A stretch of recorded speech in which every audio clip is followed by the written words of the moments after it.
रियासत कर्नाटक के इज्जतदार शहरी और अवाम ने ये देखा कि कांग्रेस के चंद एमएलए कैसी शर्मनाक हरकत की है। ये अपने नाकामियों को, अपनी हार को, अपने गलत कारनामों को छुपाने के लिए एसडीपीआई और पीएफआई का सहारा ले रहे हैं। एसडीपीआई और पीएफआई क्या है ये सारे हिंदुस्तान के अवाम नहीं, सारे दुनिया के लोग जानते हैं कि एसडीपीआई और पीएफआई क्या है, उनकी आइडियोलॉजी क्या है, उनकी खिदमतें क्या है। चाहे वो आंधी हो, तूफान हो, सैलाब, अर्थक्वेक्स, कोरोना, सब जगह केरला से लेकर नेपाल के बॉर्डर तक एसडीपीआई और पीएफआई के कैडर्स और लीडर्स ने ऐसे खिदमतें की दी है। चाहे वो ब्लड डोनेशन कैंप हो, रिलीफ वर्क हो, फूड रिजा अनाज को पहुंचाने का हो, या एम्बुलेंस सर्विसेज हो, 24/7 हेल्पलाइंस हो, या जो लोग बाढ़ में या तूफान में फंसे हैं या पहाड़ों के तले फंसे हैं उनको रस्सियां डालकर या बोट डालकर एवैक्यूएट करने का हो। ऐसे कितने कारनामों को अंजाम दिया है। और कोरोना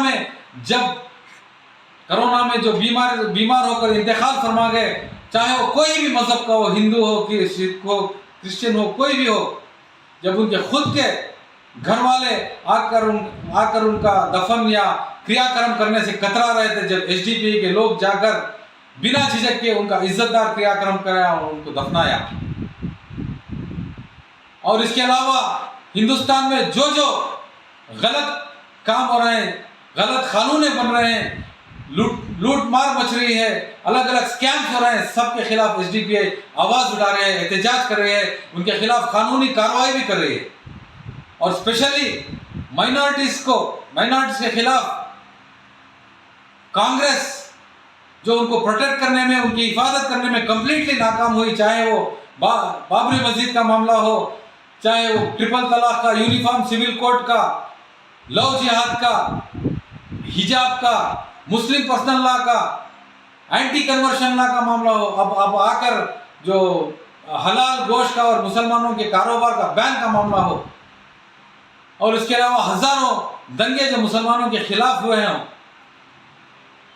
इनके खिलाफ आवाज उठाने में या इनकी हिफाजत करने में कांग्रेस हो या अलग कोई भी मुख्तलिफ पार्टियां, जेडीएस हो, समाजवादी पार्टी हो, हर लोग नाकाम हो चुके हैं। और इनकी नाकामी को छुपाने के लिए एसडीपीआई और पीएफआई का नाम बार बार लेते हैं। यूपी में कांग्रेस ने क्या किया था, 399 सीट यानी कि लगभग 400 सीट में इंतखाबात का इलेक्शन लड़कर 1 सीट लाए थे। तो आप अंदाजा लगा सकते हैं कि वोट डिवाइड करने में और बीजेपी को जिताने में किसका हाथ था। कर्नाटक में किसकी हुकूमत थी, जेडीएस और कांग्रेस की हुकूमत थी ना, तो बीजेपी की हुकूमत कैसे आ गई। आप लोग जो बेशर्मों की तरह बिक गए थे, इसकी वजह से आज बीजेपी की हुकूमत आई। मध्य प्रदेश में भी कांग्रेस की सॉलिड हुकूमत थी, 30 एमएलए बीजेपी को बिक गए और वहां पर बीजेपी की हुकूमत आई। ऐसे हर रियासत में होता है। और नाम लेते हैं ईवीएम का।